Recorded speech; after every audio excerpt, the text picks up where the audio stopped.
सवाल है 57 जमा 25। हाँ हिसाब करो जी। अकाई दहाई लिख लो। कौन सा मुखम अकाई में है, दहाई में कौन सा अदद आता देखो, जमा करो। तुम्हारा तुम्हें करो जी, करते रहो।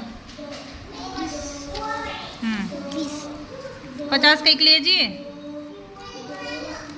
दहाई में 5। इधर साइड है दहाई में 2 रहने से क्या लिया तुम्हें, 20। ओके हाँ अकाइयाँ लो। अब अकाइयाँ कितनी बोलो, 5। ये अदद में 7 पहला है तो ऐसा रखना। हाँ अब 50 भी 20 कितने हुए, ठहरो जी देखो।